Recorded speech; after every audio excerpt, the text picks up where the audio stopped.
Friends, the few minutes before television program begins are always moments of tension.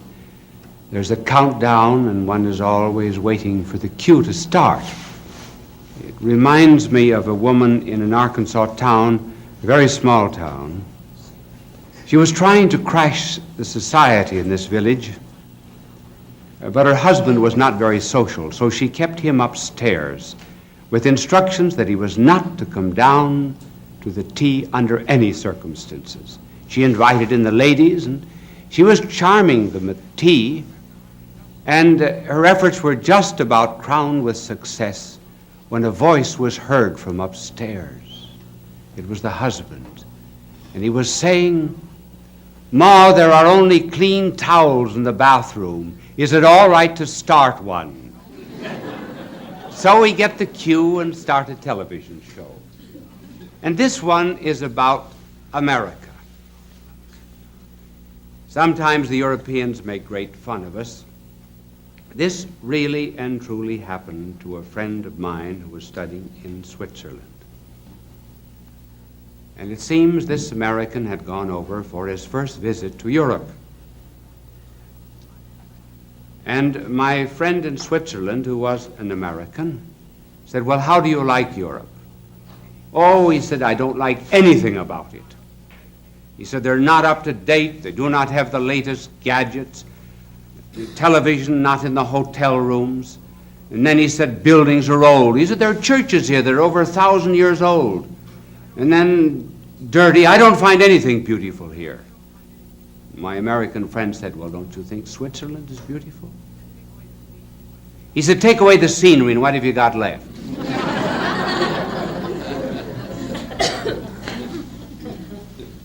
There are so many things that we take for granted now that could not be taken for granted some years ago. For example, our next meal. When the pioneers had to go out to shoot it. Water. But now we take everything for granted. Light, heat, transportation, television, trains and planes. We take our friends for granted. Take people for granted. And we take America for granted. And there is going on at the present time a decline in patriotism. And in order to revive it, let me tell you some of the glories of America. I'm going to mention three. The first is the origin of our rights and liberties. Secondly, the great value that we put upon the human person. And then thirdly, what America's done for the world. First of all, the source of our rights and liberties. Where, for example, do I get the right of free speech here? Whence comes freedom of press, freedom of conscience, freedom of religion? There's an audience here in this studio. They are an assembly. Whence comes the right of assembly? Don't you think that our founding fathers had to ask themselves these questions? Where do our rights come from? And liberties as well. From the state? If the state gave our rights, the state could take them away. Does the federal government give us our rights and liberties? If the federal government gave us our rights and liberties, the federal government could take them away. On March the 15th, we feel it takes almost everything else away and might take away our rights and liberties. Our founding fathers had to ask themselves these questions, and they searched about for some basis and some ground of our liberties. And they looked to one theory that was being held in Europe at the time. Namely, that rights and liberties come from Parliament. Founding fathers rejected that. Then they considered another theory. That they come from the will of the majority. And rightly, they refused to accept that view. They wanted a country in which rights and liberties did not come from the will of the majority in an election. They wanted a country in which the majority would be the custodian of minority rights. And they finally found the source of rights and liberties, and they set it down in the second paragraph of our Declaration of Independence. It is a self-evident principle that the Creator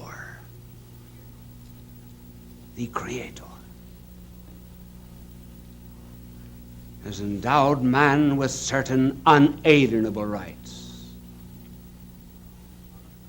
among which are the right to life, liberty, and the pursuit of happiness. In other words, our rights come from God. And therefore no one can take them away. That's very different from any theory that might exist in a totalitarian system.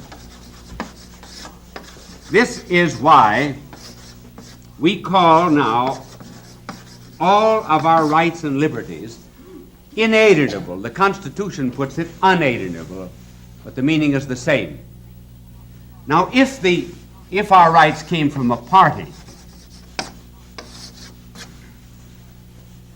then the party could destroy them. And so we have in our Constitution, Article 9. And Article 9 of the Constitution states,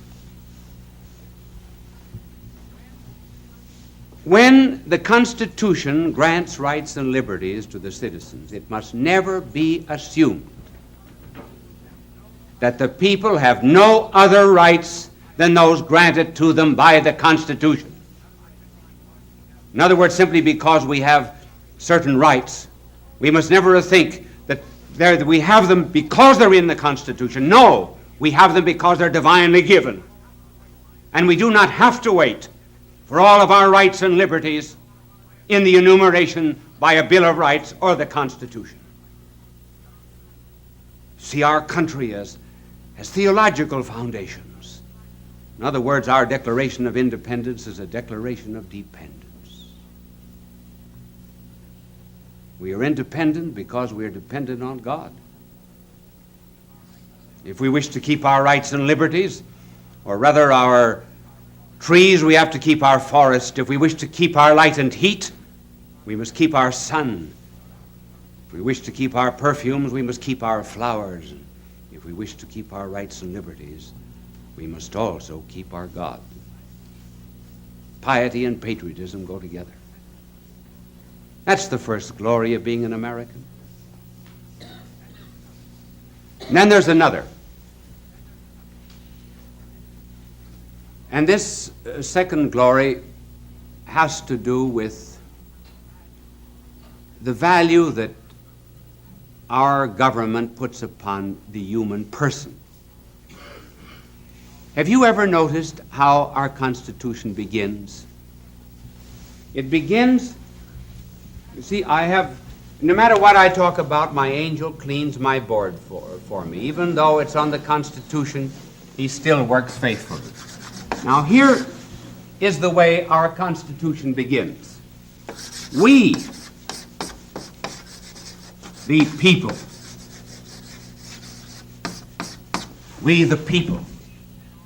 decree and ordain a Constitution. Who are people?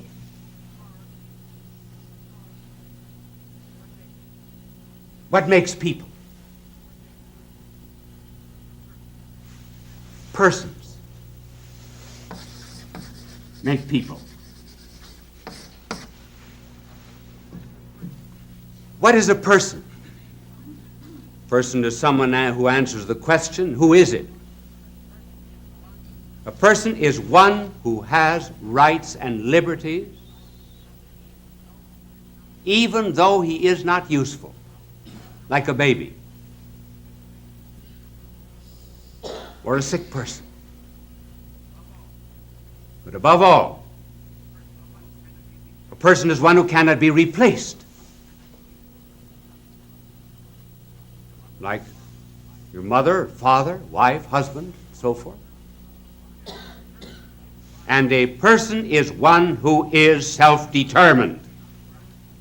In other words, a person is one who has a right to go in and look at 20 pair of shoes in a shoe store and not buy a one.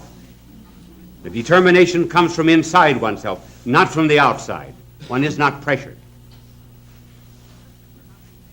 Persons are not the same. Here I'm going to become technical for a moment. Persons are not the same as individuals. When you go to the store to buy oranges, you say, well, I don't like that orange. Put in another. But you can't say that about persons. A mother who has 5 children can't say, oh no, I don't like that one. Give me another one. She has it. So individuals are very often just things. Now, our Constitution states that we are made up of persons, and persons in community constitute people. This has great bearing in the politics of the world today. What's the contrast? Of what does communism speak? People? No.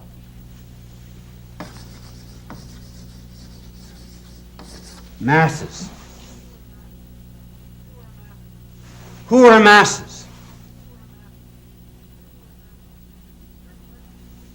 They're persons who began to be individuals, who lost all sense of responsibility, and then began to be amalgamated into a mass. And all the direction of the masses comes from outside of the persons. They are not self-determining. It's the party that determines. It's the dictator that determines. We are not masses. We are people. One can beware of anyone who speaks. Therefore, the American nation is being made up of masses. Karl Marx, who founded communism, said, the individual has no value, the person has no value,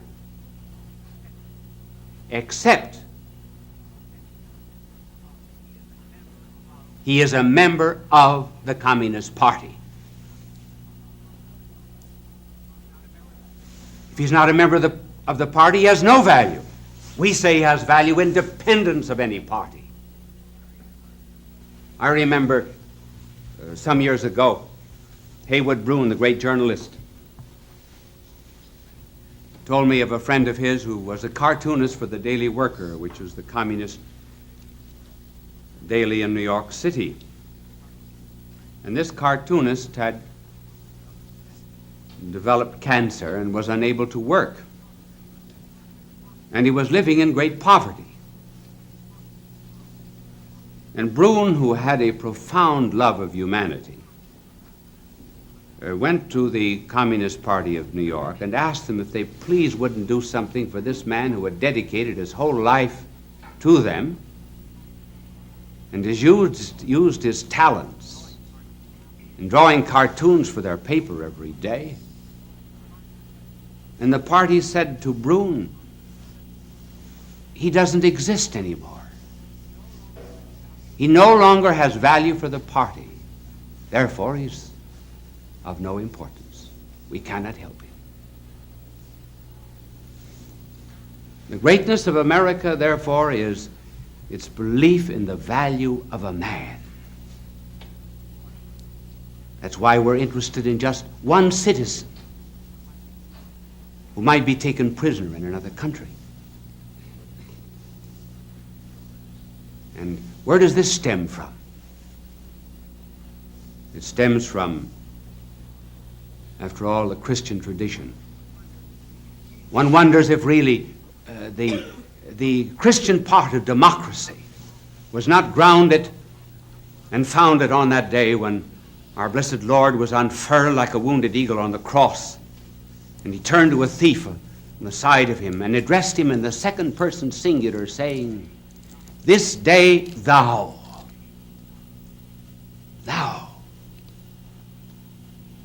shalt be with me in paradise."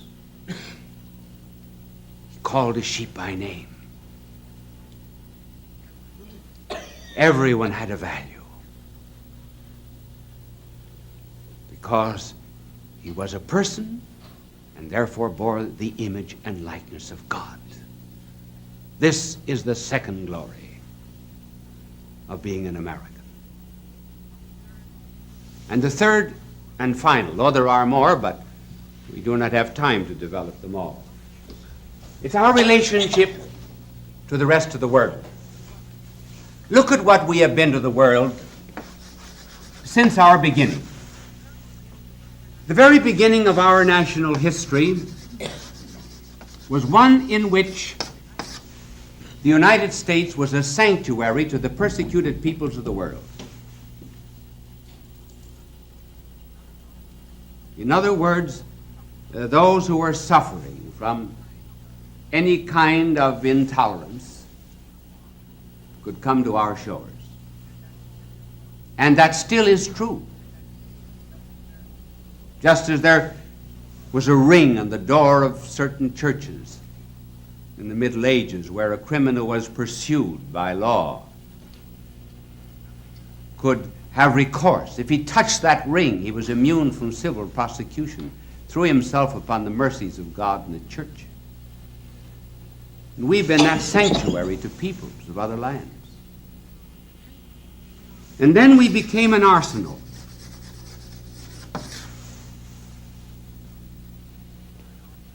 We were an arsenal in 2 world wars.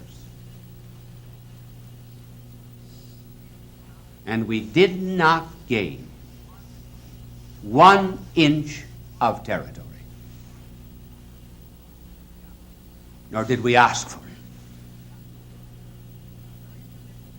Very few instances will you find in history in which a nation took hold of the enemy immediately after the war and lifted it up. Who became the strong nations after the war? The defeated ones. Japan, Germany, Italy. We reached out a hand to them, loved our enemies, were happy when the war was over.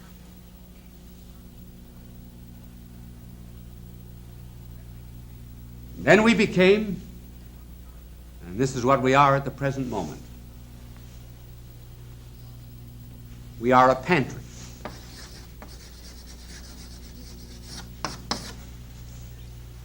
A pantry to the world inasmuch as we are helping to feed the world.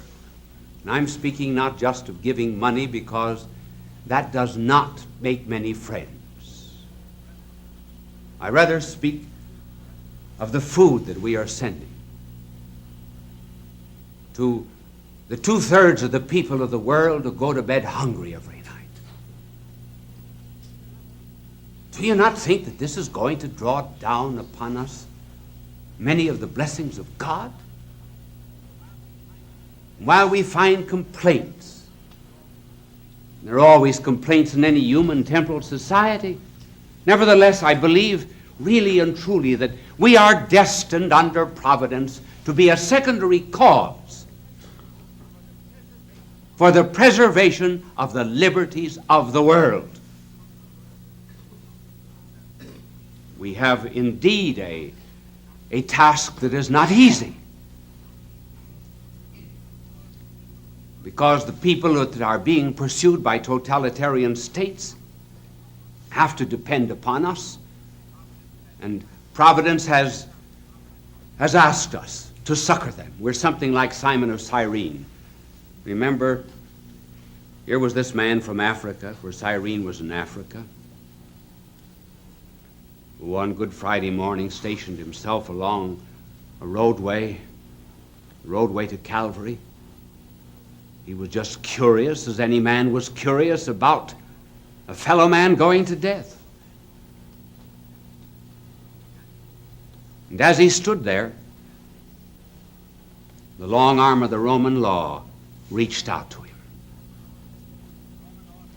And the Roman law said to him, "Take up that cross, carry it." He did not want to do it.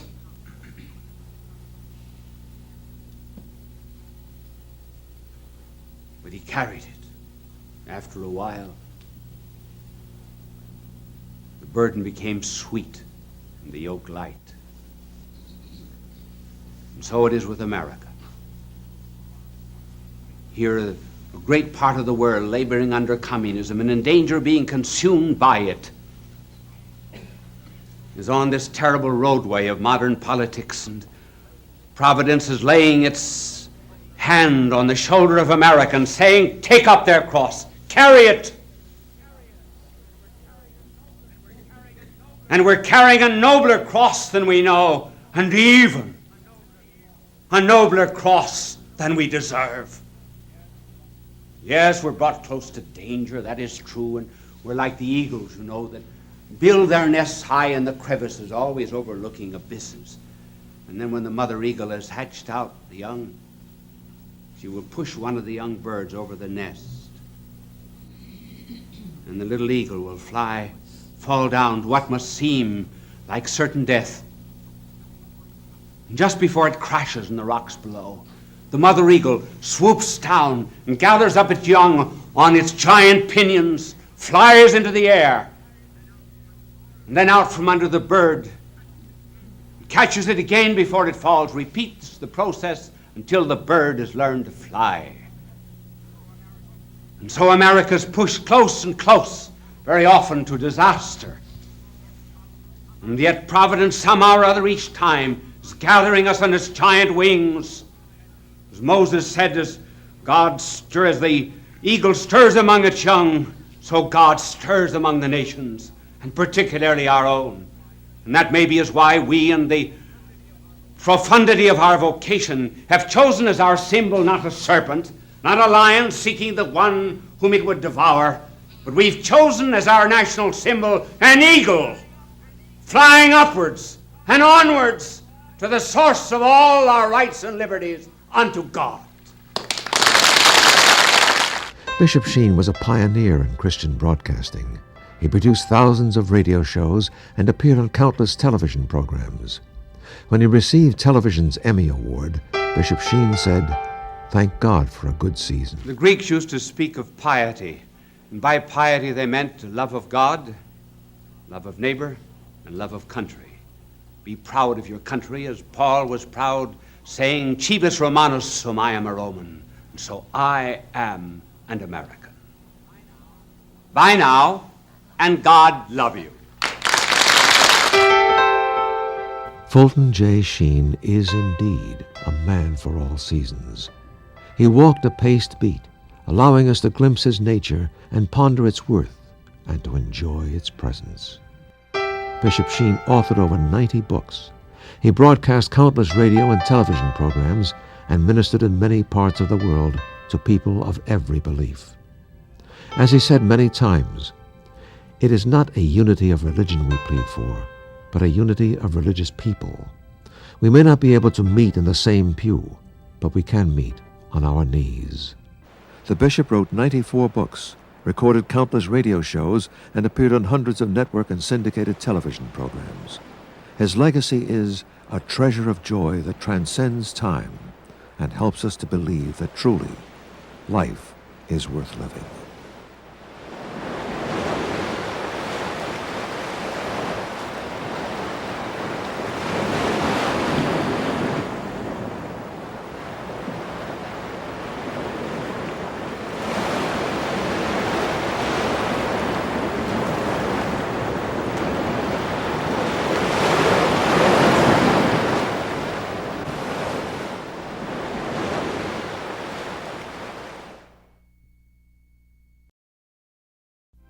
The vast white beauty of the season of winter reaches gracefully toward the sleeping mountains, and there, in the beauty of its flowing crystal sculptures, we miss seeing the simple presence of color.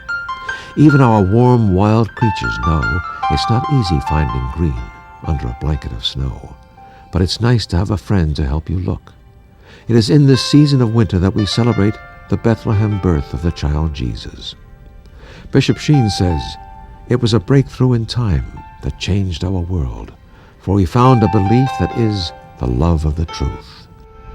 Unbelief is dread of the truth about ourselves. That's unbelief. Faith is a willingness to face the truth about ourselves. And when we do, well, once that original dread is overcome and we admit the breakthrough, then we're changed. And then our mind is illumined, our will is strengthened, we have a great joy and happiness. She's lovely, isn't she? Beautiful. Hi there. I'm Cameron Mitchell, and I want to wish happy holidays to all of you. Christmas is our time of love and goodwill, a moment in the portrait of history when a bright silver star high in the night sky gave off a close and holy light, and the world in solemn stillness lay to hear the angels sing. Christmas is also a time of giving, and we've wrapped up a special present just for you, filled with hugs, kisses, joy, hope, and sunshine. It's a Christmas gift of love from a friend of yours, Fulton J. Sheen. He calls it Superman and Christmas, a unique comparison of fantasy and truth, a breakthrough in history, blessed by the birth of a child of grace, peace, and love. Friends, a mother told her little boy to go into the parlor and turn on television. He was distracting the mother. And he turned the dial, and he caught a picture of me on television. He ran out, said to his mother, "Ma, Superman." Well, here is Superman in a new costume with even a new title tonight, Superman and Christmas. What has Superman got to do with Christmas? You know what Superman does, Batman. And then these men, we have mother planets. Isn't it interesting how many of those we have in our world today who, first of all, seem to come from somewhere else, just as Superman does. And quickly he changes his costume. He goes into a telephone booth or a closet, just as an ordinary mortal, and he puts on the form and the habit of Superman. And then once he's broke through with this great power of his, then he begins to do wonders.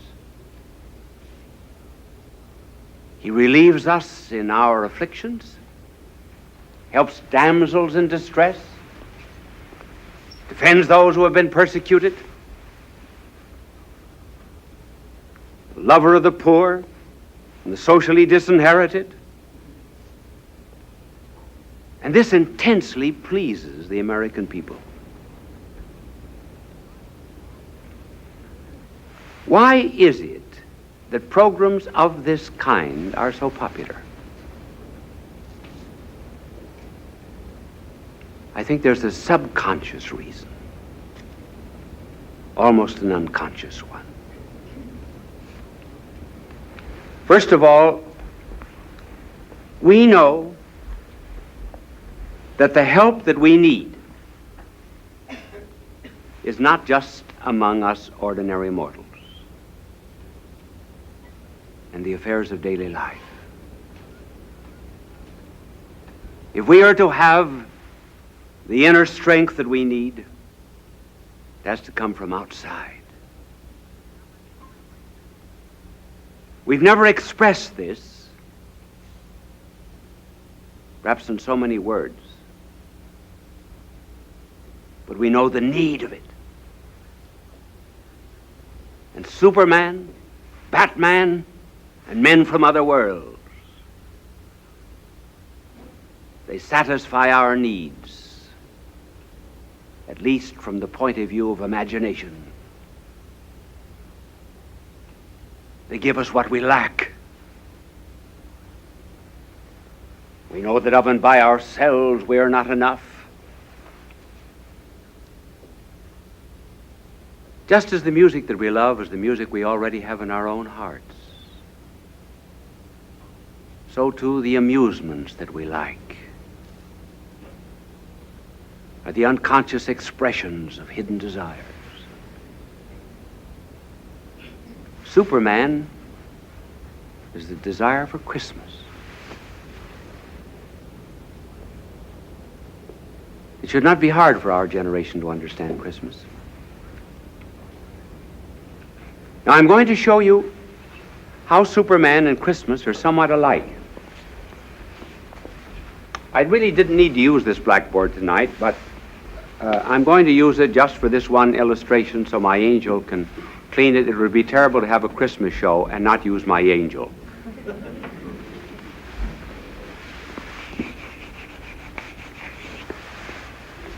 The Superman comes from outside. There's a kind of a breakthrough.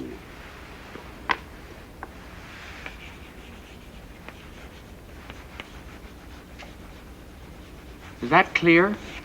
Oh yes, it gets clearer, doesn't it? As you're right. This is unusual chalk. Invisible chalk. First, there's a breakthrough. And then, because he helps others, there is a kind of a renovation, a strengthening,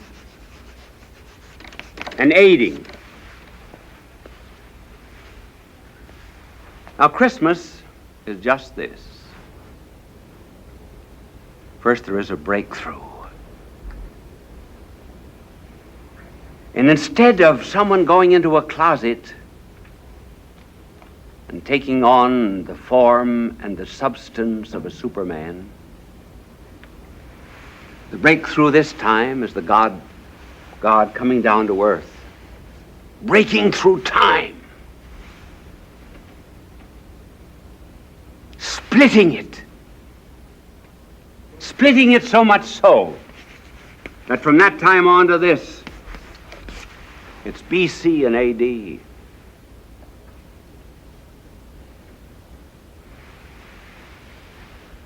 But there's this difference from Superman, and this is very important. Superman goes from weakness to power. The breakthrough of Christmas is from power to weakness. You saw the picture of the crib when the show began. Here is infinity and littleness. See, this isn't a man getting strong. This is a God becoming weak.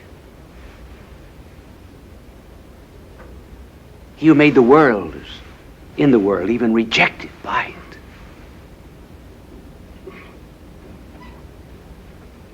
He who made the nest is nestled therein.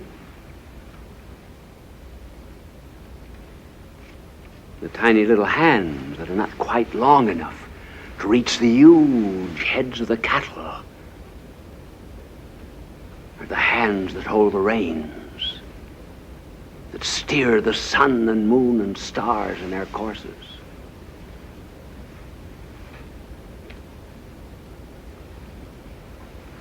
He's wrapped in swaddling bands.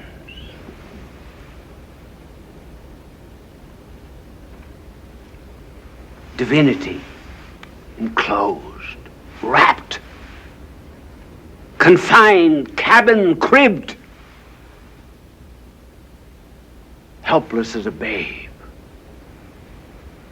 What a difference between Superman and this breakthrough. Not a manifestation of power to please the pride of man, but humility to humble man's pride. This idea of a God becoming a man that you saw there in the crib is something that's very hard for us to realize.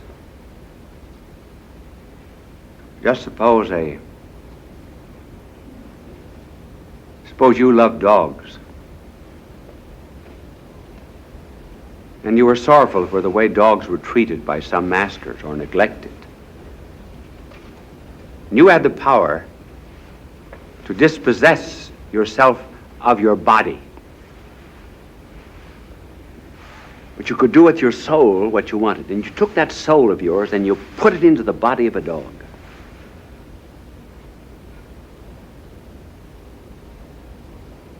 And when you did that, you would resolve, but rarely to exceed the limitations of that dog organism.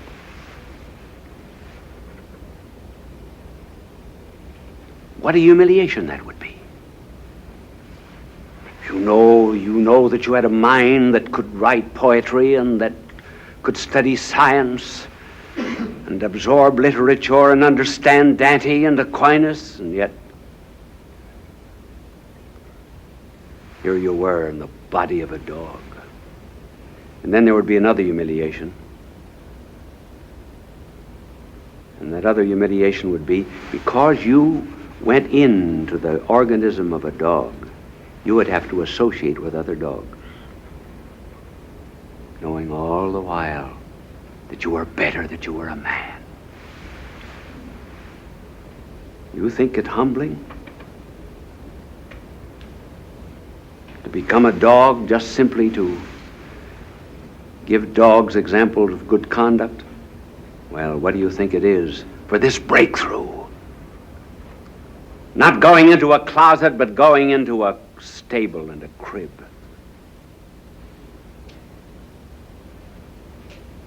Being bound with swaddling bands.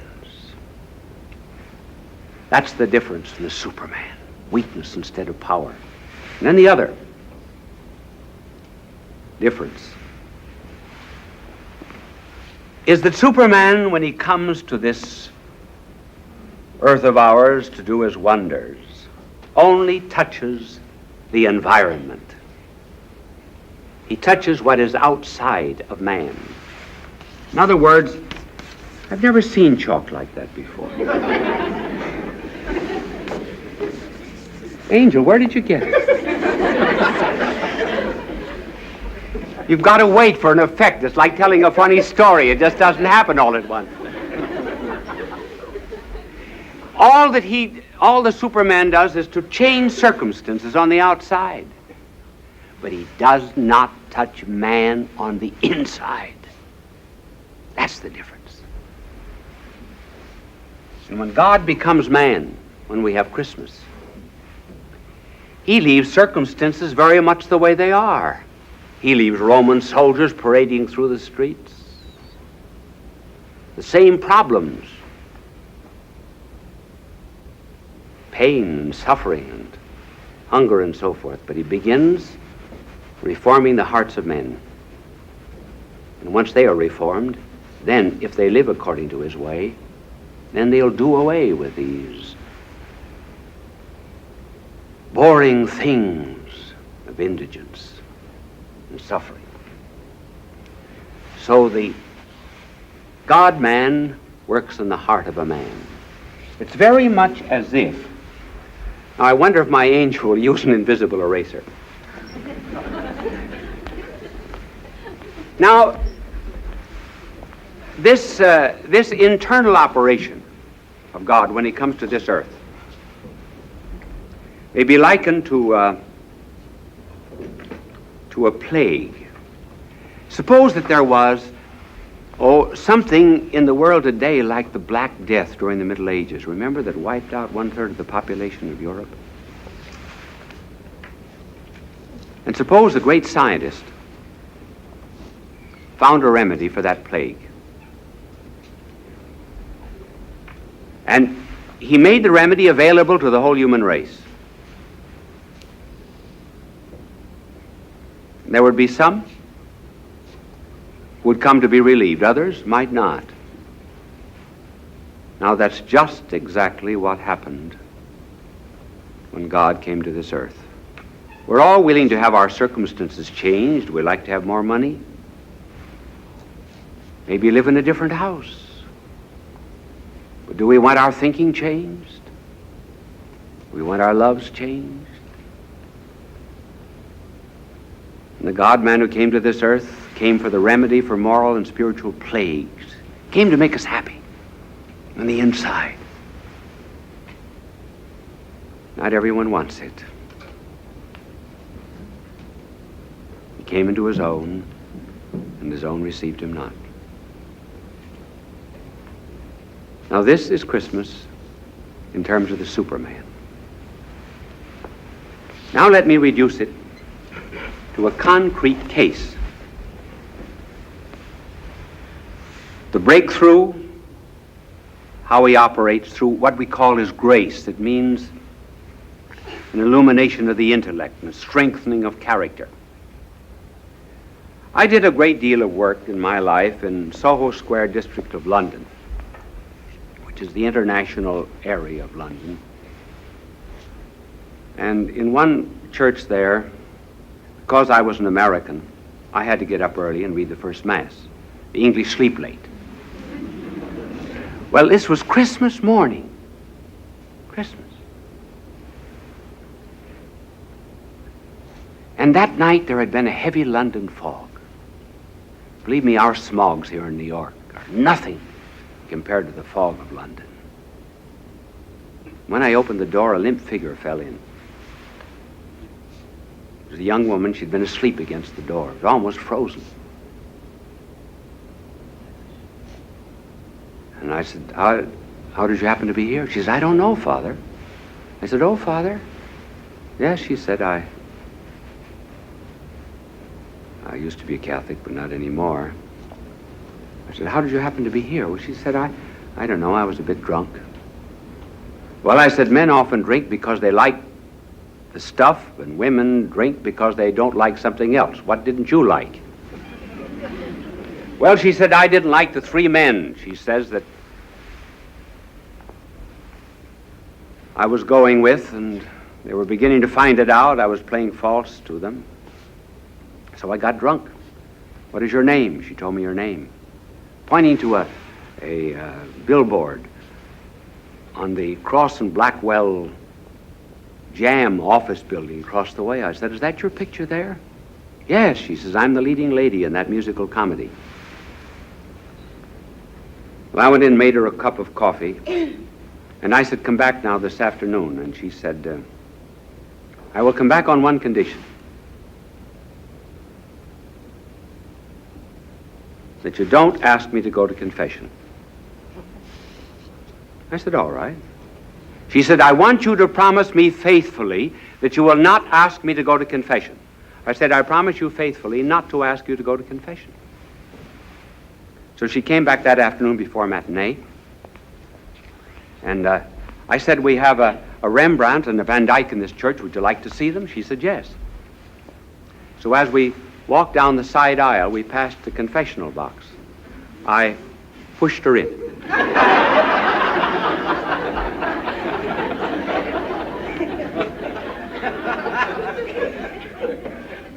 I didn't ask her to go.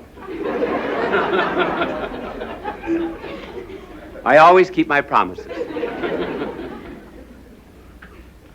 Well, she went to communion. She was there month after month, and then she became a nun in London. And she's still living as a nun. Now here you see the breakthrough. Not the breakthrough into a crib, but the breakthrough, well, into a stable, a heart that's a stable.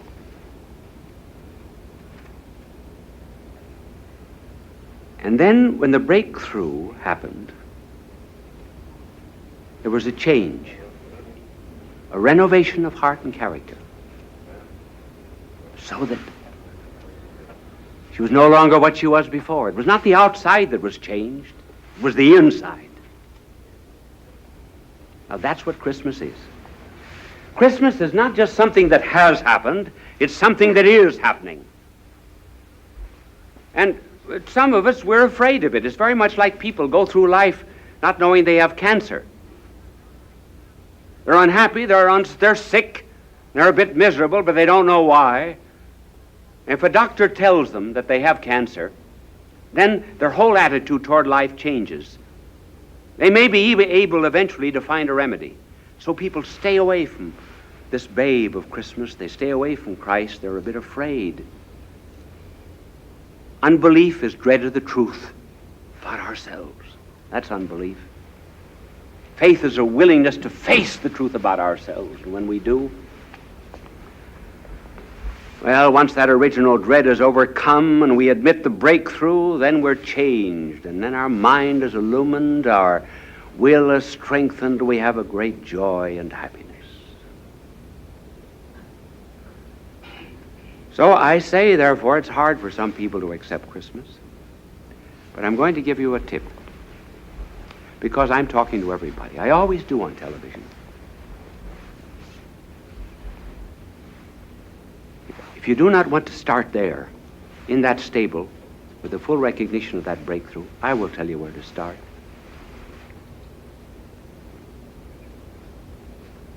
Start loving your fellow man. Start loving your neighbor. And begin to love him, not just because of what he can do for you, or because of any pleasure anyone gives you,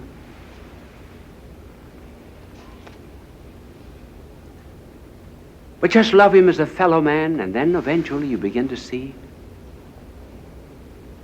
that he's a creature of God. The only unhappy people in this world are the people who are selfish.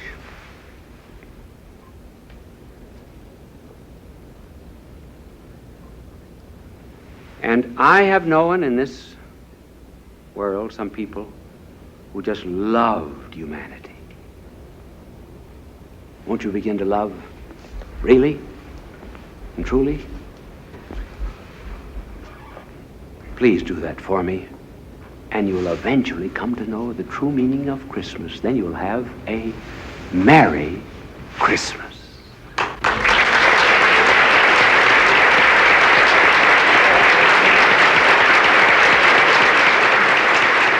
Happy Christmas, Bishop Sheen.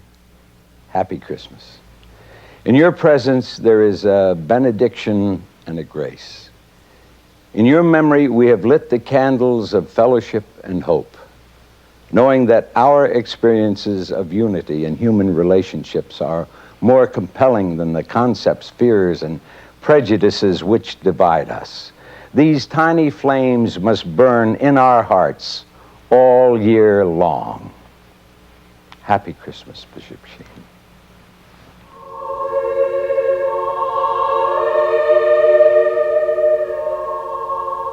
Bye now, and God love you.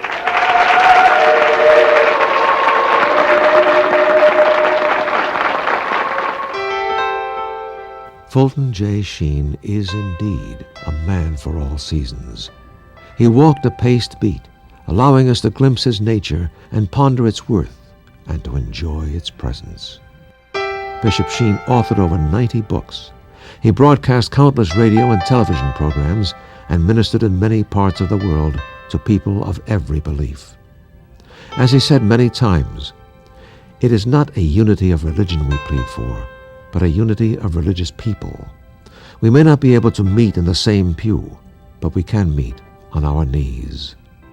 The bishop wrote 94 books, recorded countless radio shows, and appeared on hundreds of network and syndicated television programs. His legacy is a treasure of joy that transcends time and helps us to believe that truly life is worth living.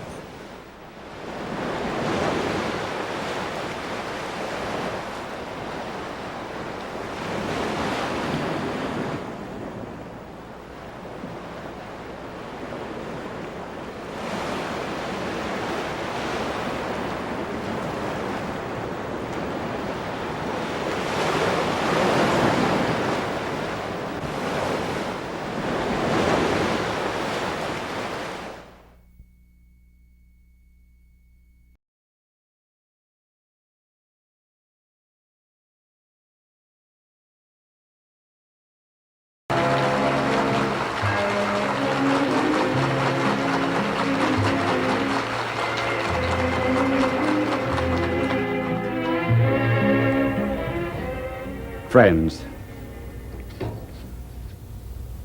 perhaps the best way to introduce this story, or this subject of false compassion,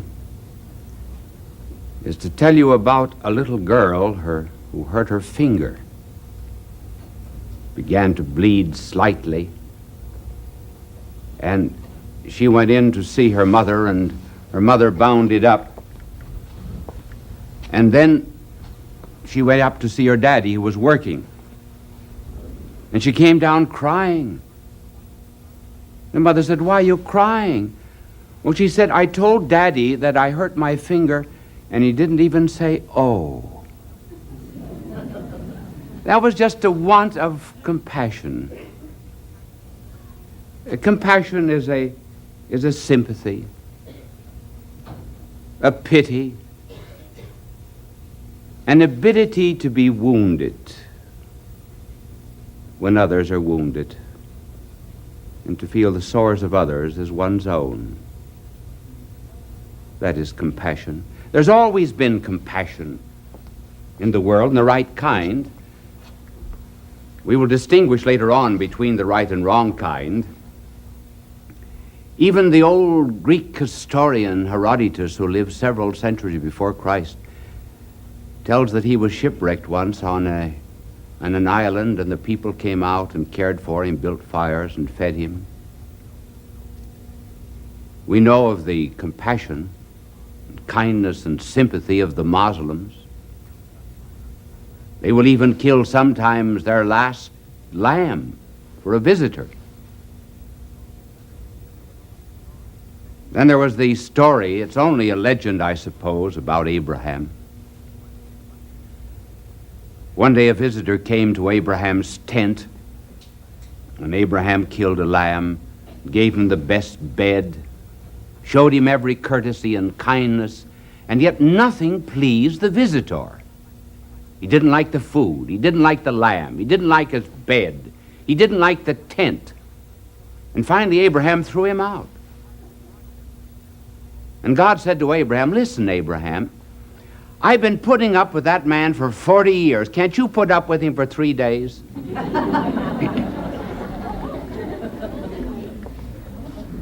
Of course, the classic story of all compassion is the parable of the Good Samaritan.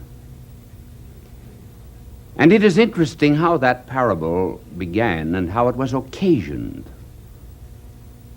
A very clever lawyer came to visit our blessed Lord and said, "What must I do to inherit eternal life?" Now the lawyer wanted an argument. Lawyers like arguments. And our blessed Lord, in answer to his question, asked a question. Sometimes it's well, not always to be put on the defensive with a question. Ask another. And so, when our blessed Lord was asked the question, he said, "Well, what do you read in the law?" And he quoted the law. Love God with your whole mind and heart and soul, and love thy neighbor as thyself. And our blessed Lord said to him, "Well, do this and you will live." Well, he didn't want that kind of an answer. And so he introduced a rather technical question. It seems practical, but he meant it to be technical. Namely, who is my neighbor? How do you define him? And then our blessed Lord told the story of a man who went down from Jerusalem to Jericho. And you do go down.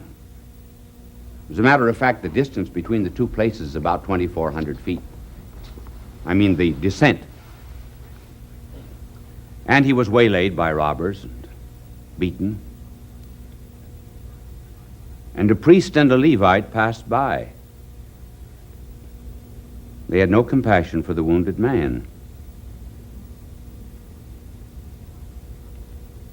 That was not too great a tribute for the priest and the Levite. One explanation that is given is that they found the man already robbed. Maybe, who knows? It could happen. And then a man who was a stranger and an alien, namely the Good Samaritan, passed by and brought him to the inn and then offered to return and pay all expenses. And so our blessed Lord said, now who's the neighbor? Well, the lawyer said it's the one who showed compassion. And our Lord said, that's right. Now do this and you will live. So there's always been a right kind of compassion, and it manifests itself in various ways. It can be physical, it can be financial, it can be moral. Financial compassion would be helping the poor. And this really happened to me the other day going to my office. Some tramp came up to him and he said, would you give me $31 for a cup of coffee? And I gave him $1, and then it suddenly dawned on me, $31. I said, why do you want $31? I said, a coffee, a breakfast will only cost you $1. Why do you want the 30? You know what he told me? He said, you wouldn't want me to go into a restaurant dressed in this suit, would you? Well, at that point, the priest passed him by. Then there's also a physical compassion, too. You probably have often seen the picture of a boy that's carrying another boy on his back, and someone said, isn't he too heavy? No. He said, he's my brother. Then there's moral compassion. Suppose a judge sentences a man to death and then says to the criminal, I will take the sentence. I will be hanged for you. Well, that in some way typifies the great moral compassion of God coming down to this earth and taking upon himself our sins and dying for us.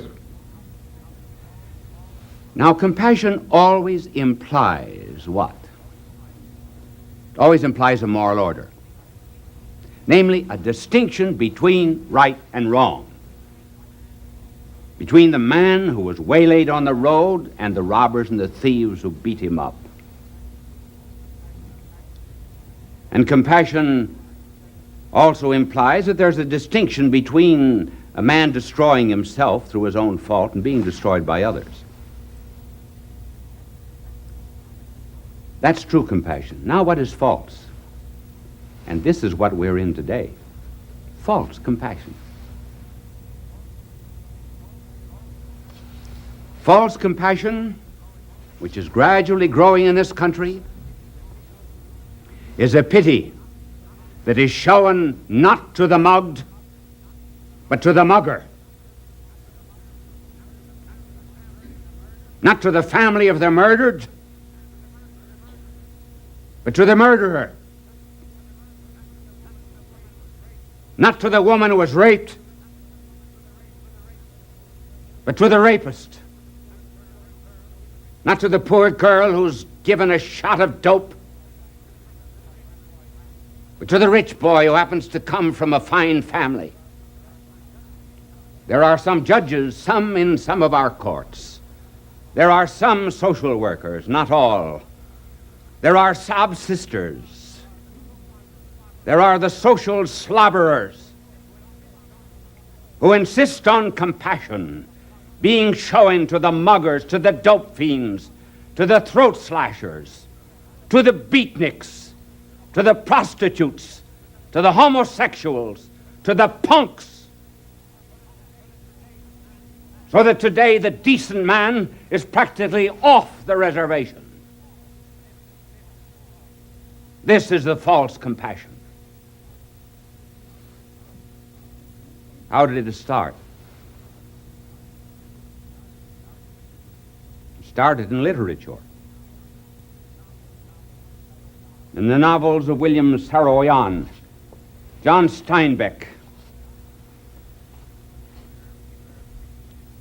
where pity was extended through the novel to the good-natured slob. Then the novels of Mandel, James Jones, and others, in which pity is shown to every kind of pervert and degenerate. As one character says in the novel, the girl said, "He called me a tramp." Imagine that, he called me a tramp. And the other girl says, "I don't understand it. Just because you go out and do all the things that a tramp does and steal and so forth doesn't mean that you're really not a nice, fine girl."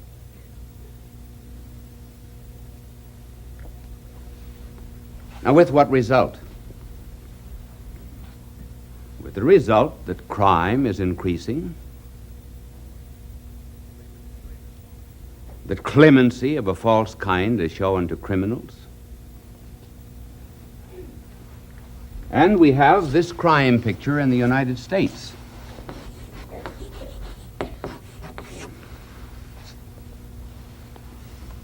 There is a robbery in the United States every 30 seconds.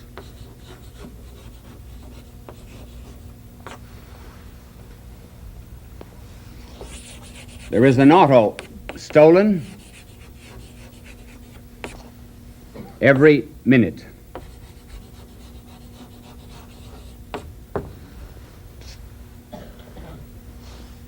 There is a rape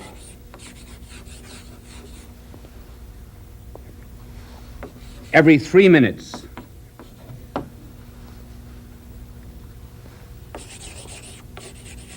There is a murder in the United States every 60 minutes.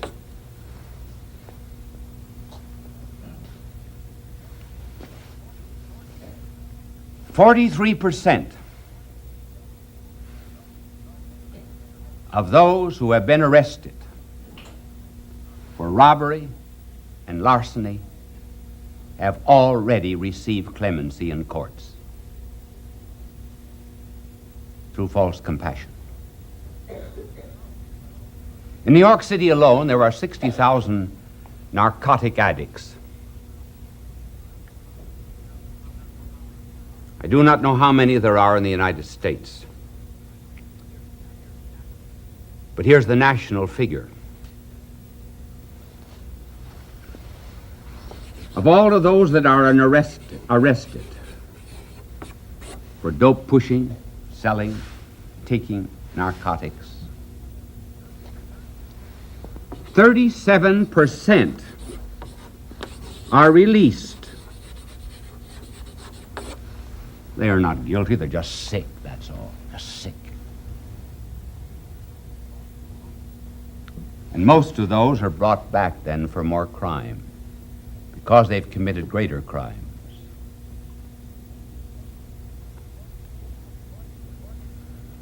"40% of the property damage in the United States is committed by youths between the age of 10 and 17 years.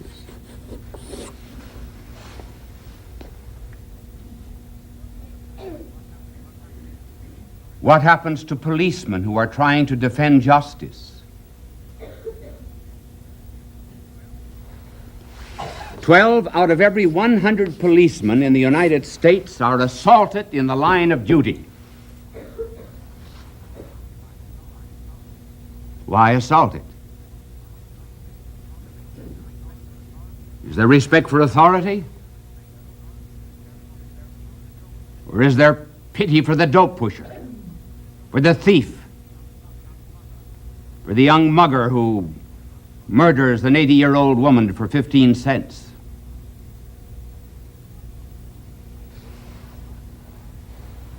Part of the blame for this crime picture has to be laid at the door of all of those who have committed and shown false compassion. Here, for example, a young married woman with 2 children goes on a kind of binge and lives with 5 different men for 5 different months. She's brought before a judge who finds that her good husband, a science teacher, was not sufficiently humanistic because he taught science. I never knew before that that destroyed human nature. But he was considered by the judge not sufficiently humanistic. So the judge ordered that the house in which they lived should be given to this mother, that the two children should be cared for by the state. The husband should pay her $200 a month until she was emotionally restored, because she was more to be pitied than censured. This is the false compassion. There was a professor in one of our universities here in the United States who had just finished a lecture on the fact that there's no such thing as right and wrong. We are only sick. And the great clemency must always be shown to every kind of criminal. On his way home from giving that lecture, he was mugged, robbed, and badly beaten. He insisted on being taken to the police station before he was taken to the hospital in order to complain against the police. That was the hard way to learn.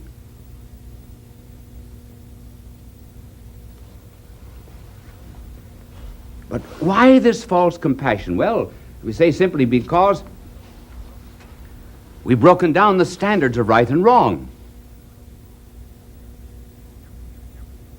Reduced everything to a malady and a disease.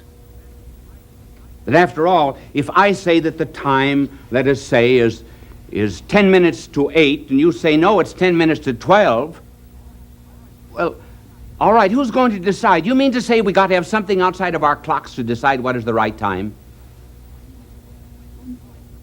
Suppose you go into a store and say that a yard means 23 inches. Someone else says, no, it's 24. Another is 36. There's no standard outside of all of you? Who's going to decide what is right?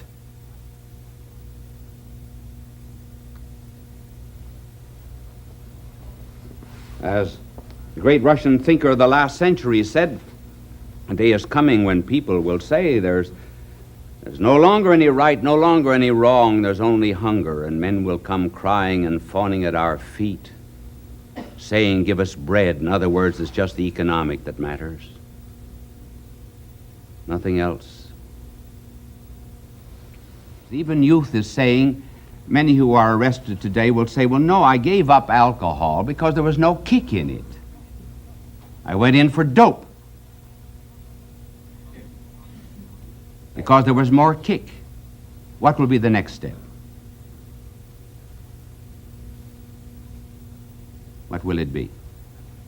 Because remember that our reactions, emotional reactions, always decrease. For example, if I did this all the time I was talking to you, you would notice it, but if I did it for 25 minutes, you'd get used to it. In order to make it noticeable, I would have to do that. So it is with sensations. We always have to increase the stimulus in order to get a similar reaction. Now, if we're going to give up, if youths are going to give up, say, alcohol because there's no kick in it, then go in for dope, what's next? There is latent in our society a grave danger that we may go in for a kind of masochism and cruelty. In the distant future, there could be such a thing even as persecution of some social or religious class. But I think there will be a step before that. I think that we in America will revive bullfighting. And I think we'll get new kicks out of mugging bulls. That will be the next step. What's to be done to stop this false compassion? Well, one thing that might be done is we might institute kind of conservation corps for the hardened youths and put them under a tough Marine sergeant, where they will be paid for learning a craft. And then afterwards, when they have been reformed through some kind of discipline and also through education, put out into industry. Another is by establishing throughout the country serious volunteer workers. That is to say, those who will take care of the youths who are brought into court, have an interest in them. This is already working out all over the world. It's worked out in Vienna, so much so that in Vienna, where they have houses, 24 boys living in each house, and a volunteer worker at the head of each house. One boy had reformed himself from alcoholism, and then when he was out, he went to his father, who was an alcoholic, and his father said to him, said to the volunteer worker who rejuvenated this delinquent, he said, "You've ruined my son. He's no longer an alcoholic." The volunteer workers who take this job seriously have had great success. In one state in our union, only 37 out of 379 cases failed to restore youth. And in another, in Vienna, 92% of the cases were successful. Simply because they were given a mission, a job, something to do. We have perhaps even ought to reform our child labor law. Young people are not allowed to work on account of the law. They're old enough to work. They're old enough to commit crime. They do not want to go to school. We assume in the United States that everybody must go to school. I mean, even go to college, so that college today is, instead of an intellectual privilege, it's becoming a kind of a social necessity. You have to go. But some of them are not made for books. Let them learn crafts. When, for example, there was a newspaper strike in one city, a number of boys who were delinquents began selling newspapers. It was a delivery strike, and they sold newspapers. Crime dropped. The time of the blackout in New York some time ago, the youths went out and directed traffic, proved themselves worthwhile. Why? They had a job, they had a mission. And this is what we have to do, to recognize responsibility.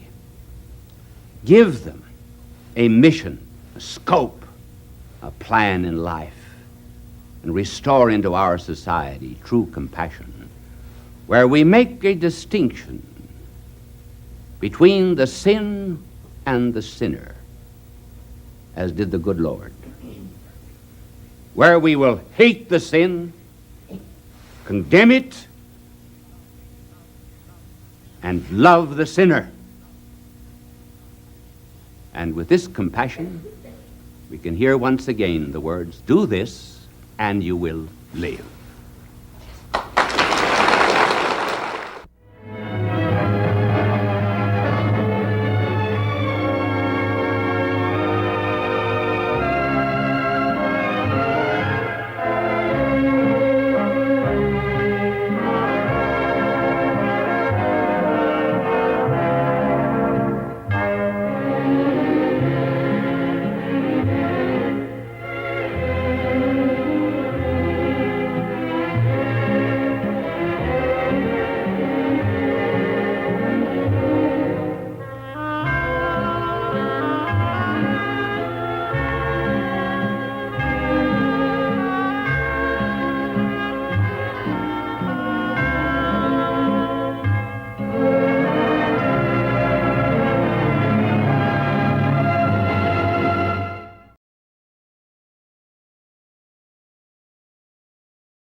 Friends, I presume you noticed the elocutionary gymnastics of the announcer in projecting the particular subject of this evening. You know, it could have been a curse word. I heard of an Irish woman who went to Moscow apropos of the subject of hell, and she met a communist over there who helped her onto a tram. She was rather surprised, and she turned to him and she said, "May the good Lord find a nice, cool spot in hell for you."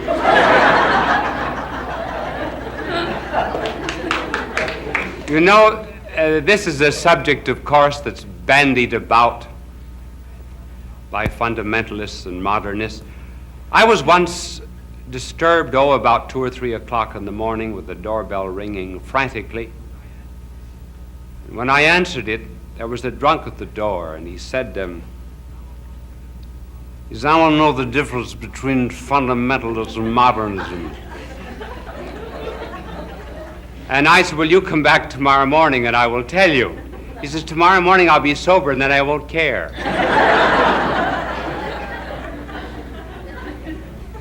Those who live in New York and have to commute to Long Island are very familiar with the place en route where on the Long Island Railroad you have to change your trains. And it is always, of course, one of the great difficulties that commuters have to face on their way back home at night, coming in the morning sometimes. This particular man was suffering from a heart attack, which seized him just at the point of change, which is Jamaica. Clergyman called on him in the station and said, don't you think you better make your peace with God? He said, you know, you're going either to heaven or to hell. And he said, I don't care where I'm going, as long as I don't have to change at Jamaica.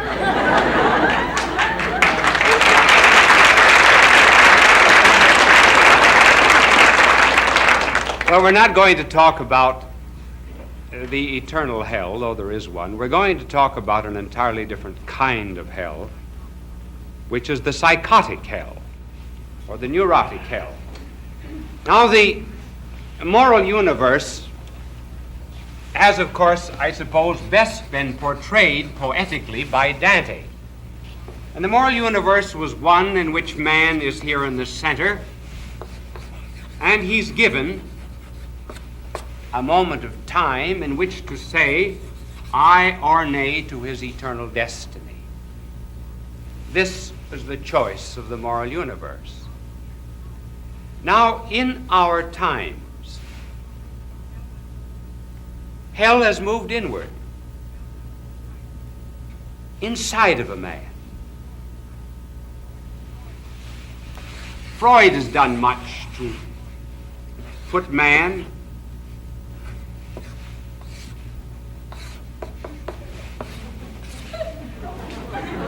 and hell on the inside. This is what is called just his consciousness. This becomes the superego for Freud, and this becomes the id down here.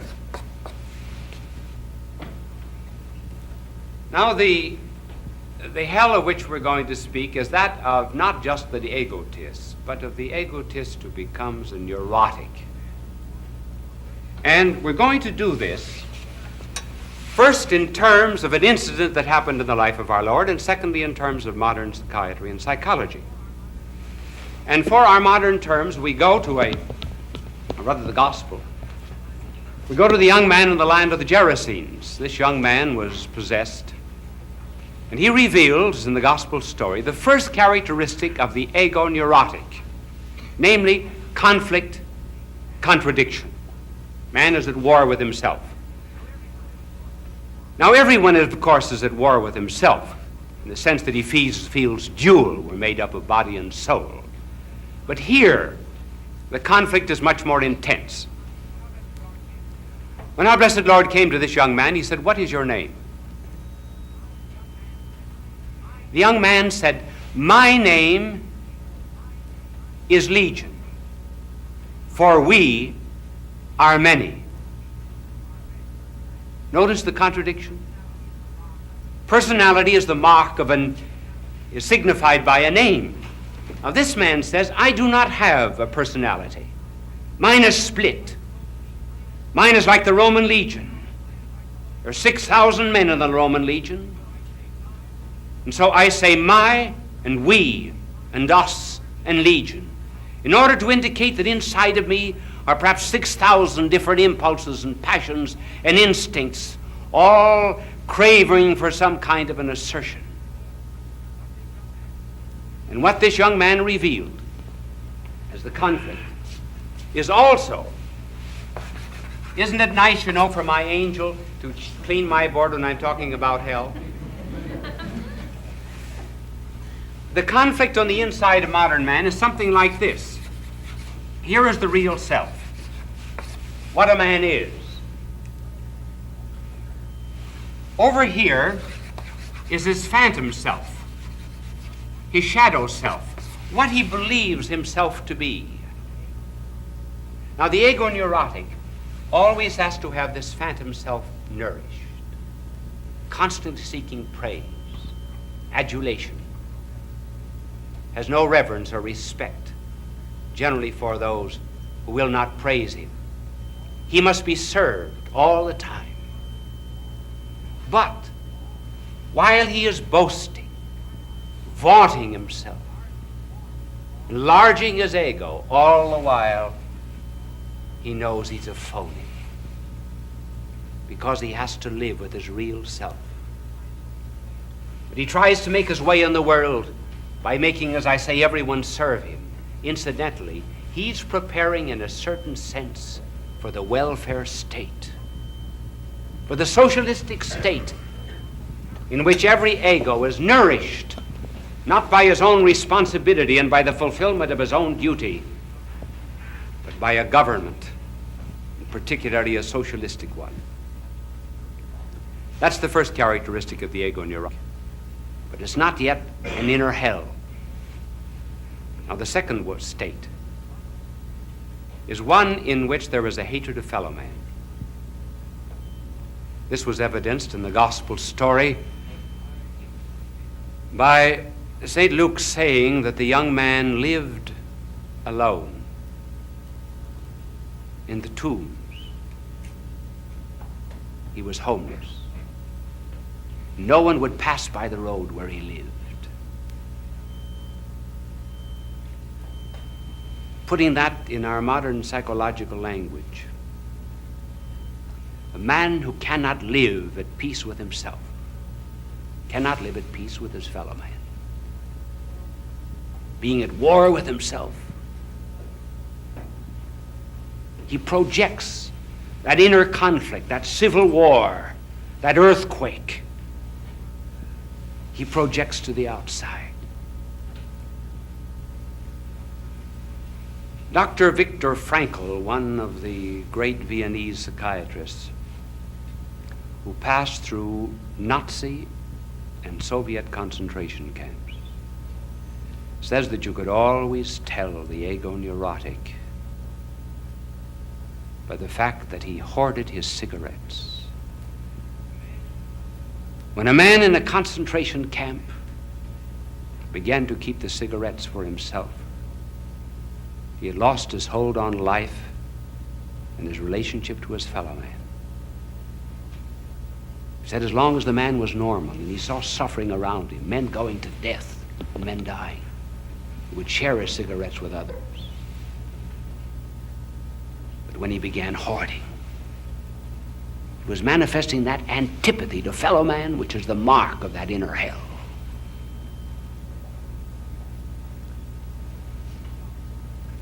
Sartre, the French existentialist, an atheist, and who lives in his own inner hell. Oh, how he described it in his drama called Huis Clos. Kind of a peephole. Hell to Sartre is an apartment house outside of Paris in the suburbs. 3 people live in it. Well furnished, no flames, no fire, except only inside. But every ego is psychoanalyzing every other ego. No man can have a thought, a desire, a motivation that is not known by the fellow man. The essence of personality is something which is incommunicable. But here, the neighbor is the one who destroys that personality and therefore is hated. And then, developing that idea in one of his own books, he said, my neighbor is opposite me. And because he's opposite me, he is none me. Whatever is non-ego is against my ego. Therefore, my neighbor is hell. That's Sartre. And that's the second mark of the ego neurotic. And the third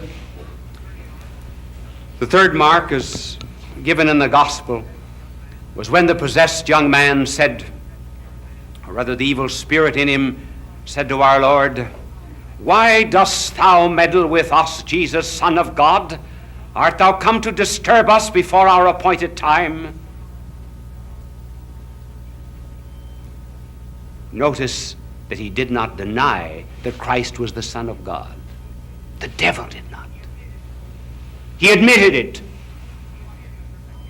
But what is there? There's a hatred of God. God's a meddler to that kind of an ego neurotic. He's a disturber. And so the ego neurotic in modern psychological language has a terrific hatred and contempt for religion. And it is not so much that he knows there is no God, it is rather that he wills that there be no God. And sometimes that will becomes action. And when there's a corporate will that there be no God, and the action is corporate, then you have militant atheism. Then you have communism. And this is the hell there is in the ego neurotic. The fugitive from himself, the fugitive from his neighbor, the fugitive from God. T.S. Eliot said in one of his fine lines of poetry, in a land of fugitives, when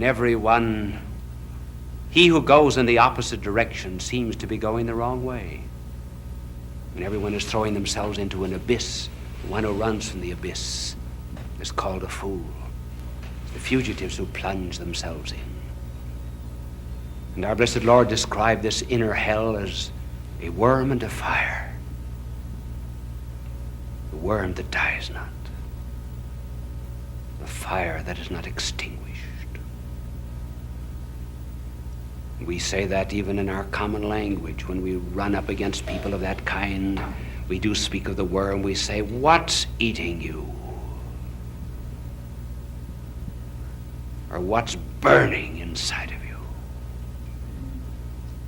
This is not the end of hell, it's only the beginning. And of that fire, the poet W. Yeats has written, what flames in the night the resinous heart of man is fed. His conscience, real self, is burning inside of him. And Percy Bysshe Shelley, who certainly ought to know that kind of an inner hell, spoke of it again as the serpent, as our Lord did, and said, that undying serpent that calls her venomous brood to her nocturnal tasks. In other words, all the serpents come seems to devour the soul within. This is not the end of that kind of hell, but we are not to dilate too much on this kind of an ego neurotic, except merely to describe it in these poetic and psychological terms. More important still is how to get out of it.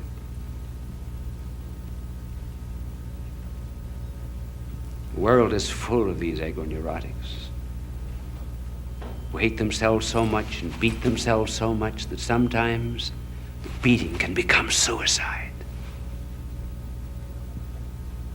What's the remedy?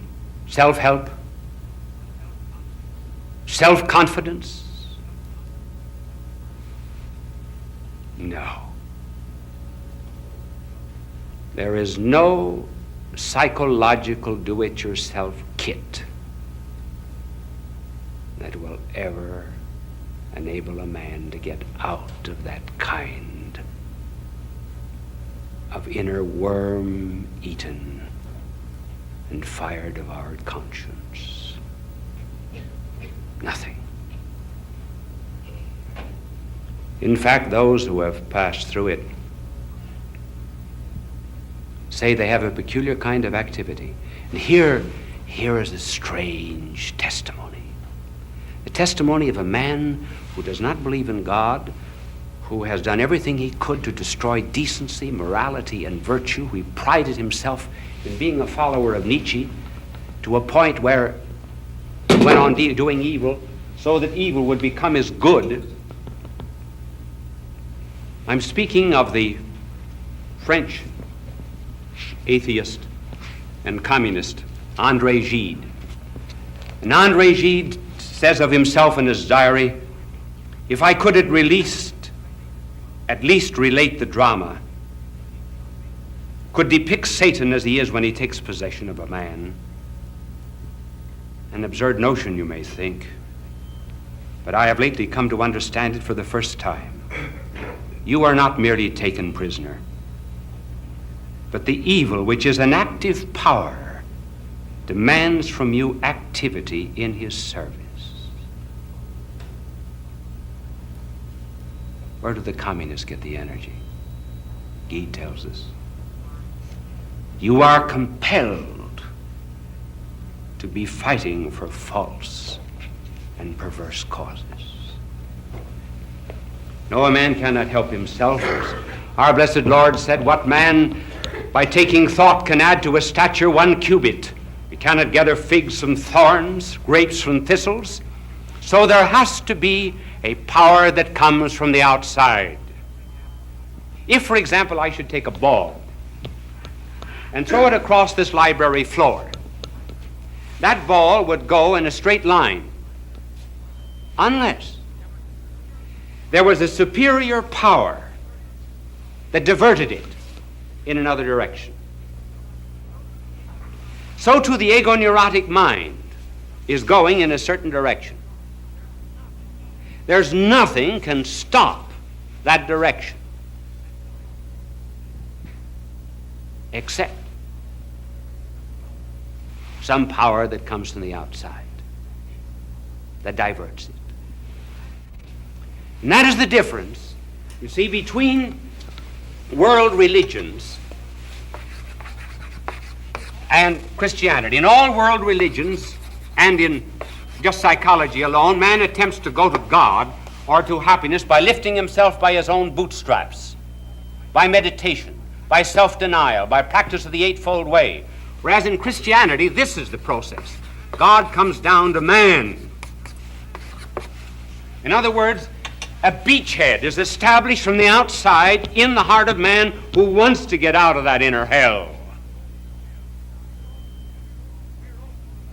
We're open on the side of our finiteness. It's possible for something to get in us. We are not to think that simply because external circumstances surround us and even overwhelm us, we will all act necessarily the same way in virtue of those causes. That was the great mistake of Freud. Freud said, if you put 100 men or 1,000 men into a camp and starve them all, you will find at the end that every one of them will manifest exactly the same basic instincts. They will all go in the same direction. One man will not differ from another. That is not true. Dr. Frankl, who was in a Nazi and Soviet concentration camp, said that some men, during starvation, became saintly, and other men went on the side of the devils. Look at the two men on either side of the cross. They both suffered alike. One became the good thief, and the other wanted to be taken down to go on the business of stealing. An American psychiatrist, speaking of the soldiers in Korea under starvation and under communist torture, said that some became altruistic and others simply became like demons. What makes the difference in each and every instance is not what has happened to them here, but whether or not they cooperated with a power that came from the outside.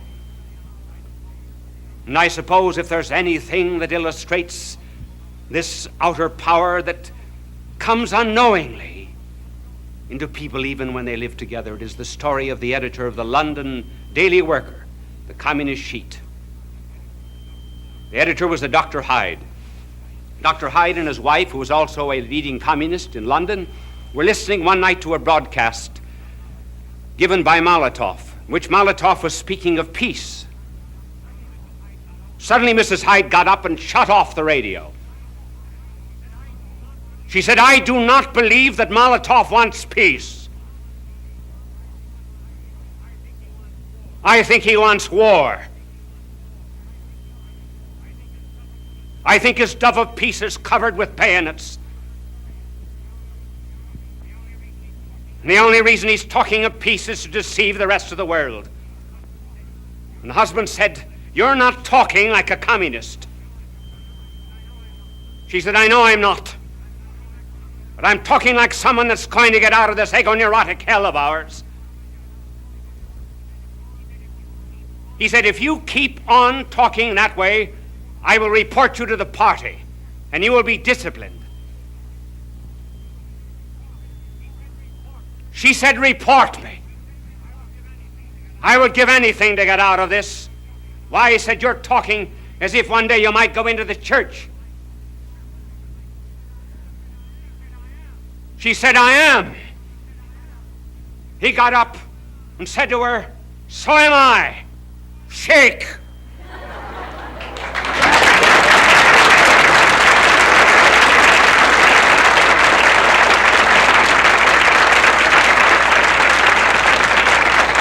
What broke this neurotic hell except a power that came from above?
friends, one of the most curious reasons for ever listening to this program was given last week. One woman said to another, be sure to listen to Bishop Sheen. He's wonderful. You know, in order to get an audience, all he uses is a piece of chalk and a blackjack.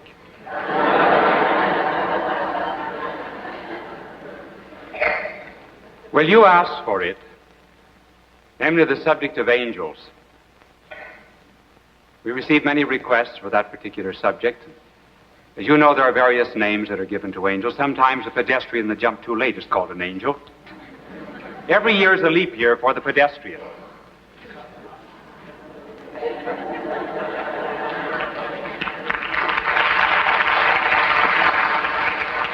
And then, of course, those who give money to produce Broadway shows are also called angels. We do not know the origin of that expression, possibly because their money has wings. Then, before marriage, many young girls are called angels by the young men who are in love with them. After marriage, they are called angels, too, because they're always harping on something.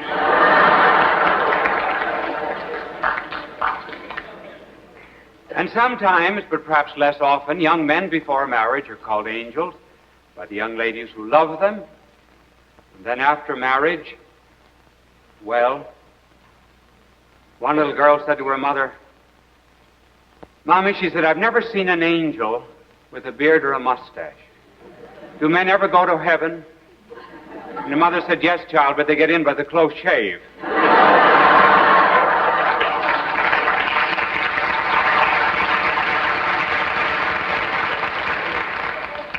Whenever I travel, I am always asked, where is your angel? Well, as a matter of fact,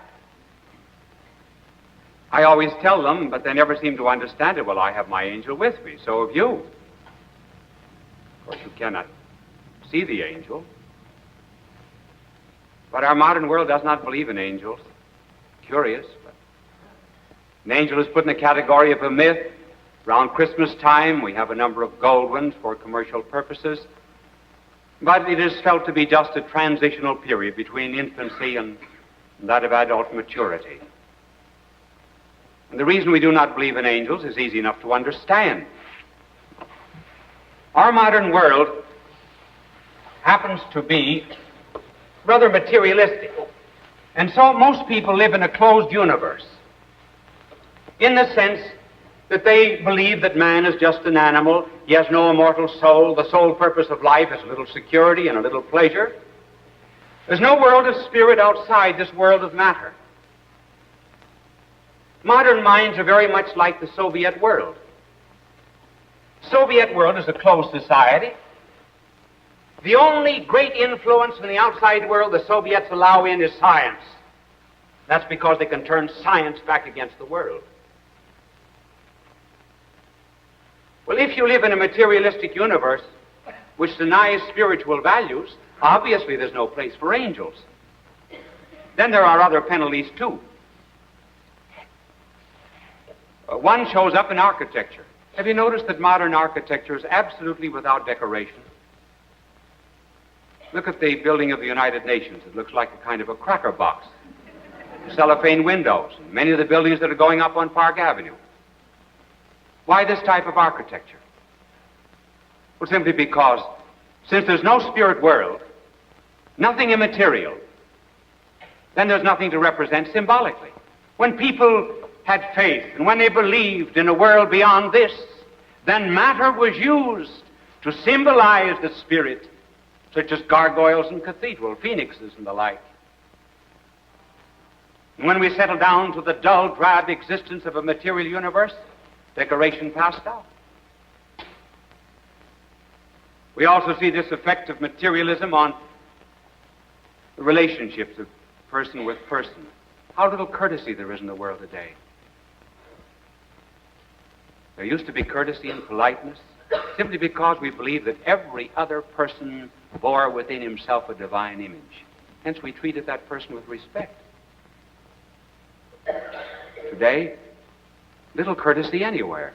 The other day, I got up on a subway and gave my seat to a woman who was holding onto a strap. She was rather surprised.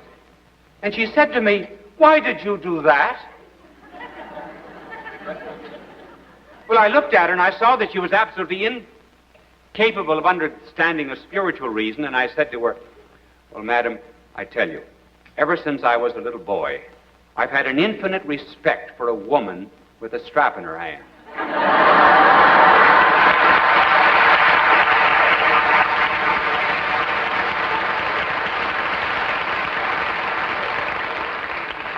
But the fact that our materialistic world has no room for angels does not mean that it still needs the infinite and the spiritual. Look at our children. They are not taught anything about angels. But a child cannot abandon the infinite. He tumbles among the stars. You might almost say he's stardusty with the infinite, constantly asking the question, why? And so when his parents do not give him anything of the spirit world, what does he have? Space cadets, Captain Video, Captain Midnight, Superman. All substitutes for angels in the world of spirit. So it is with adults. We have not the infinite, so we manufacture substitutes. And we speak of the ids and the inferiority complex. Did you ever see an inferiority complex out for a walk? So we become interested in the inhabitants on Mars and flying saucers. All these are poor substitutes for the world of spirit. But a carnalized, materialized world cannot believe in angels. But reason can. We know there are angels. How do we know? Well, we know, first of all, let me tell you what an angel is, the origin of the word.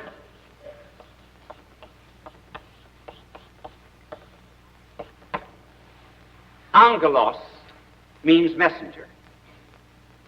An angel was understood to be a creature far below God and yet far above man, purely spiritual, without a body, but possessed of an intellect and will.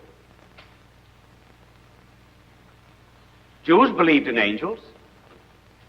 As a matter of fact, they believed that St. Michael the Archangel was the protector of Israel.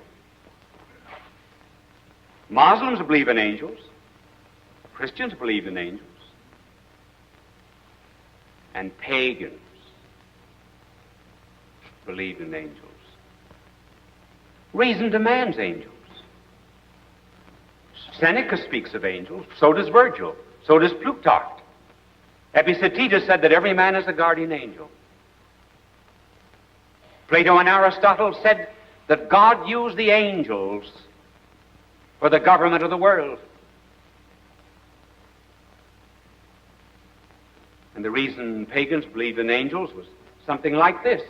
An angel to a pagan was necessary because of the hierarchy of the universe. First they said, here is the world of matter. Then above that is the world of life.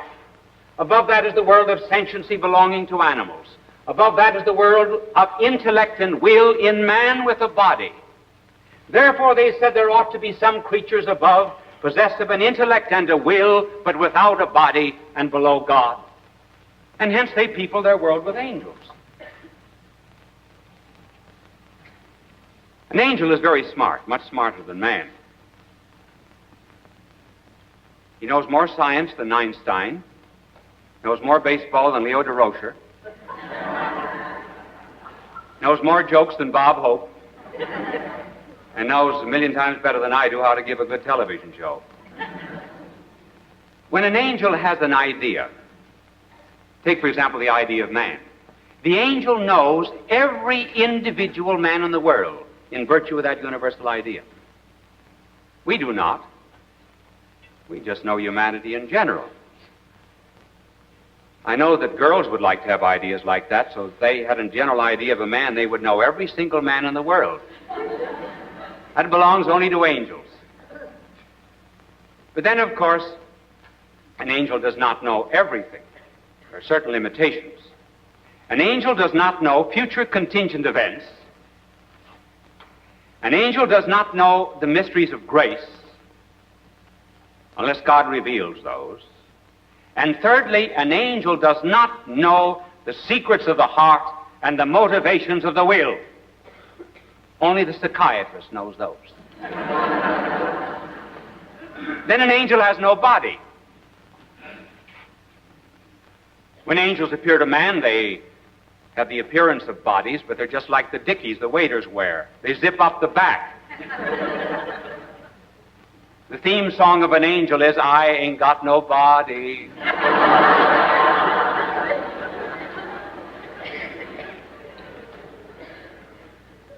And therefore an angel never has anything that gets loose, which is a great convenience. Now, not all angels are good. There are some angels that are bad. And I'm going to get, if my little angel doesn't change this board in a minute, I'm going to give him a square halo because he'd be a blockhead.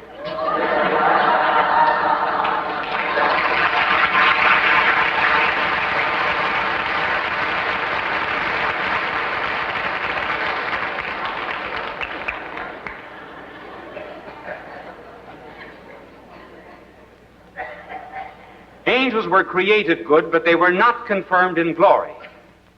There is a law running through the universe that no one shall be crowned unless he has struggled. And hence man is put on this earth to say aye or nay to his eternal destiny. And the angels themselves had to pass the test. What that test was, we do not know for sure. We can only guess. And one of the beautiful guesses is this. It is presumed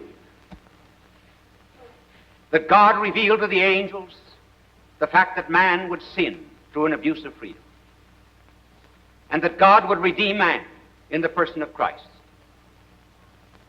And when the angels looked forward to God in the form of man, they rebelled. They said that God should not lose such dignity as to descend to lowly human nature, that he should become an angel if he would humiliate himself. And they refused to adore God who would become man. So some of them were lost. And when an angel is lost, there's no change of mind. An angel can't change his mind. Now, no wisecracks about women.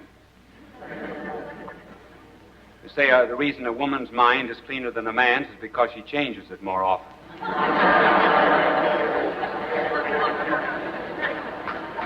But an angel can't change its mind because an angel sees the consequences of each and every one of its decisions with the same clarity that you and I see the part can never be greater than the whole. And once we understand the meaning of the word part and the meaning of the word whole, the principle flashes. It's irrevocable. We never can take it back. Man does not see things that clearly, hence man can be forgiven 70 times 7. But the angel's will and decision is irrevocable. If lost, they are lost forever. And they are called the bad angels. And there are a lot of them. One wonders, incidentally, if many of the people today who are committing murder and who are saying, I heard a voice saying, kill him, kill him. If it was not an evil spirit suggesting it. Though an evil spirit cannot impose itself upon the will of man, man still remains free. The suggestion would come from the outside, just like a billboard or an evil book.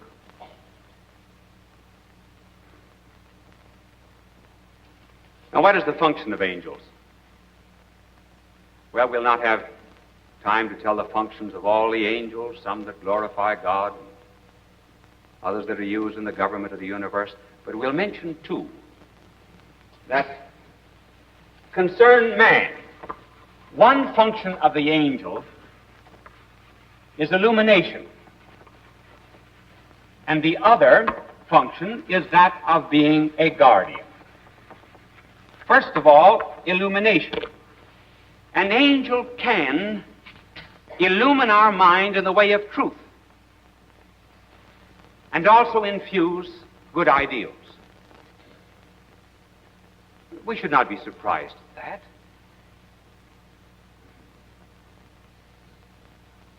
After all, there is such a thing now, it would seem from our psychological laboratories, as extrasensory perception, in which, in the sensible order, there does seem to be the influence of one mind on another mind. Nothing material passing between the minds. A professor illumines the mind of his students unless he isn't a good professor. Some professors are not good. They're just textbooks wired for sound. But a really good professor does illumine his students. And then, too, how very often, for example, there will be communication of person with person in a room, and no one else seems to be conscious except those two persons. Didn't Pinza popularize that idea? Across a crowded room.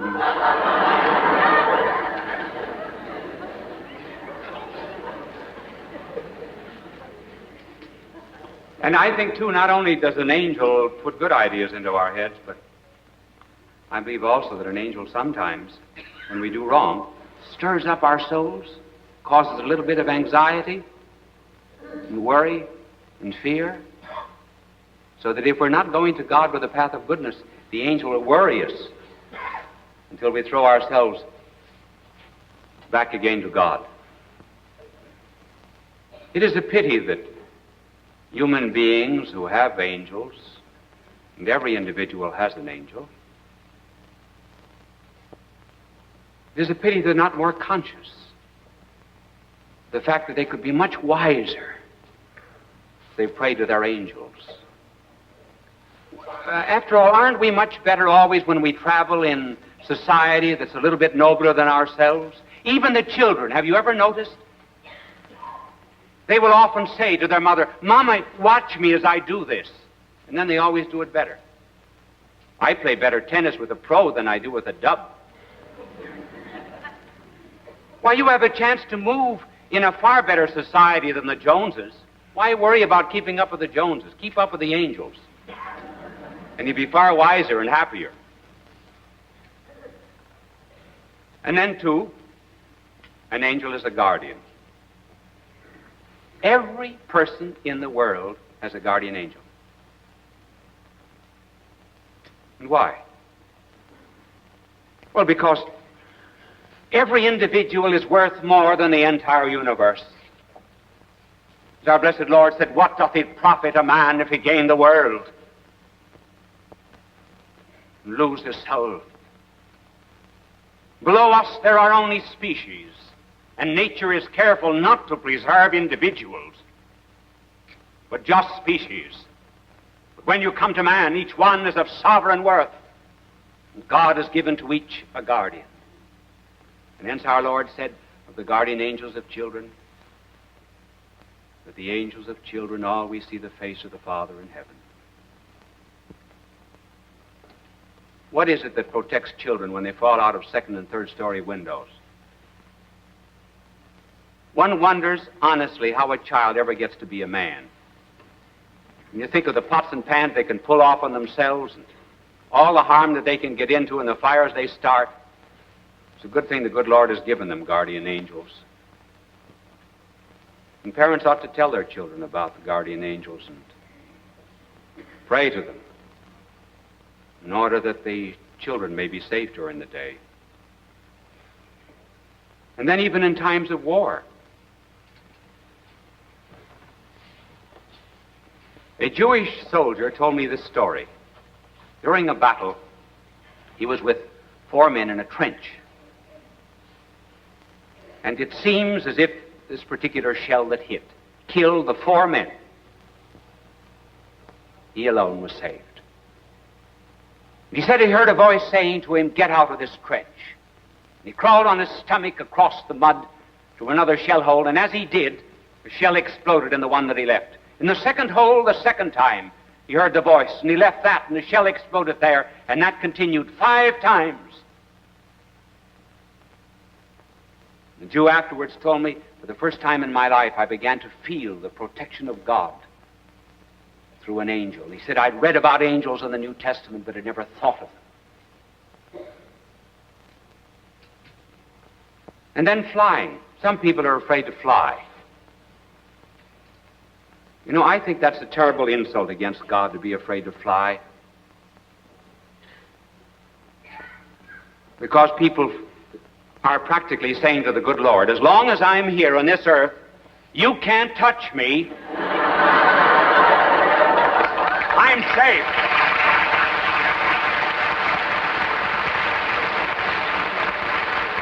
So they are saying to the good Lord, you are a coward. You may be lurking behind one of those white clouds, and you'll come out and stop the propeller and send me down to the earth. Every day of my life, I always say a prayer to St. Raphael. He's mentioned in the Old Testament, as you know, as the one who traveled with Tobias. I pray every day to St. Raphael to guard me when I fly and when I travel. TWA, travel with angels.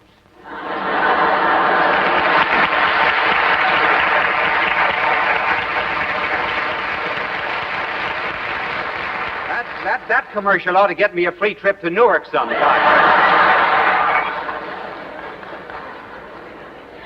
And the good Lord has turned the beautiful side of the clouds to himself, and it's really wonderful to get up above the clouds and glorify God. We might do it here on earth. And therefore, may I say to you, the reason we do not think of angels is because we do not think of God. Just as soon as we begin to think of God, or rather cease thinking of ourselves as tiny little gods, then we'll begin to believe in spirits that are wiser than ourselves can instruct and guard us.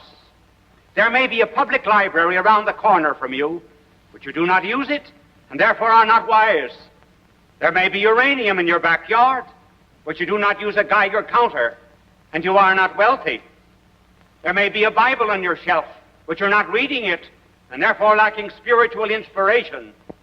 And there are angels near you to guide you and protect you, did you but invoke them. It is not later than we think. It is a bigger world than we think.